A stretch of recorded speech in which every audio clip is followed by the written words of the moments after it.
10/9/2024 मंगलवार सुबह 8 बजे रो नज़ारो है। बाढ़ जड़ी हालत है सादड़ी में। मेन बाजार रो रस्तो है। मूसलाधार बारिश चालू है। बाढ़ जड़ा हालात बिगड़ा है। दुकानों में पानी घुस सके।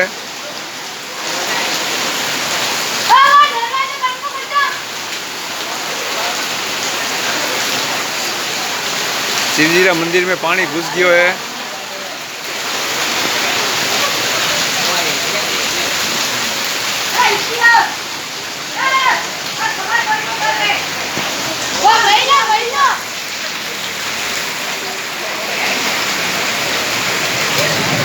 अरे प्रवीण भाई आगे पानी घणो है, नहीं जाना उतरने में।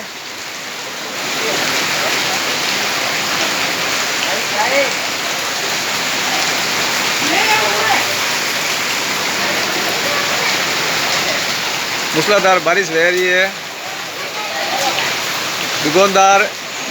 एक दुकानदार बाहर उबा है।